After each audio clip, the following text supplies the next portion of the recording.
Në Shqipëri, opozita organizoi sot një marshim proteste kundër qeverisë, duke paralajmëruar një valë manifestimesh të tjera, nëse shumica sipas saj nuk do të përmbush premtimet e bëra ndar qytetarëve.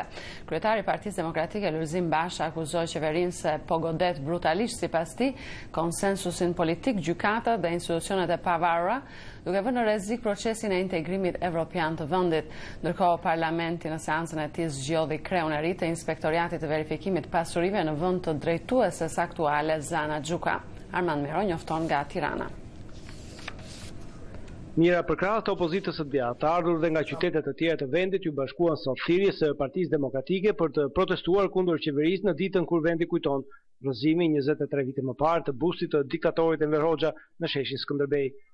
Marshimi i opozitës nisi pikërisht nga ky shesh për të ndalur pranë selisë së qeverisë, ku që përpara nisjes së marshimit ishte vendosur një kordon policie, ndërsa 10 makina të saj ishin stacionuar në zonën përreth.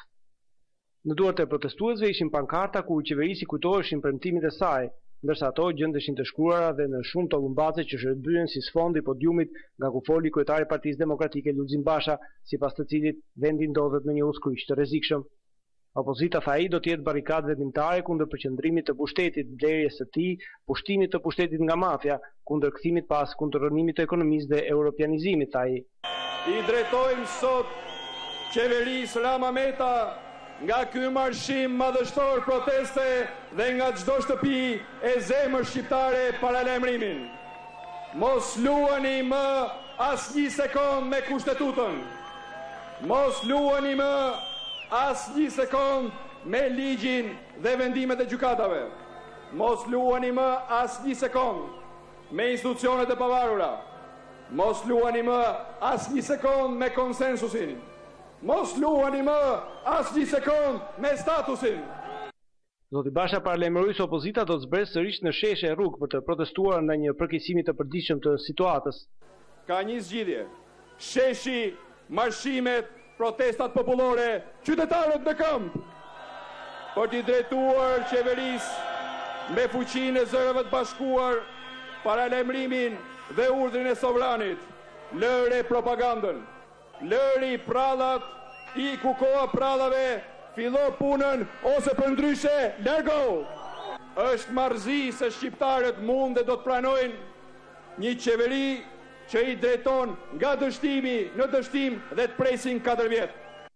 Nga ana e tij, kryeministri Edi Rama, i cili ndërhyri gjatë punimeve të sotme të parlamentit, tha se opozita ka zgjedhur rrugën e protestave sepse e dhëmb ikja nga pushteti dhe se sipas tij ka shumë për të fshehur. Edhe këtë ngut mat për të shkuar në një rrugë që është e drejta juaj, por që në fakt është shpreha më e qartë e të vërtetës se jeni të mërthyer nga dhimbjet mëdha për humbjen e atij pushteti. E keni ndërmarrë pikërisht për këtë, se keni shumë për të fshehur. Ndërsa ne i kemi të gjitha arsyet për të bërë këtë që po bëjmë. Sepse nuk po bëjmë asgjë që nuk e kemi thënë, por thjesht dhe vetëm po bëjmë ditë pas dite atë për cilën jemi zotëruar. Në fund, sigurisht vendos populli dhe më shpejt se vonë do të vendosi edhe drejtësia. Jeta politike në Shqipëri ka kohë që është tensionuar edhe seanca e sotme e parlamentit ishte dëshmia e carimit të fortë në Spalve. Debatet sot u nxitën nga nisma e shumicës për shkarkimin e drejtueses së Inspektoratit të Lartë të Verifikimit të Pasurive Zana Xhuka. Sipas opozitës, kjo po bëhet në shenjë hakmarrjeje pasi ajo kishte kërkuar verifikimin e pasurive të kryeministrit dhe bashkëshortit të saj. Pretendimi hedhur poshtë nga zoti Rama, shumica konsideroi se zgjedhja e saj në janarin e vitit të shkuar ishte bërë në kundërshtim me ligjin dhe rivotoi edhe një herë për emrin e saj dhe kandidati tjetër në atë kohë, Shkëlqim Ganaj, i cili mori së fundi fuqimin e parlamentit vetëm me votat e të majtëve, ndërkohë që opozita ndodhej në protestë. Për Zërin e Amerikës, Armand Mero, Tiranë.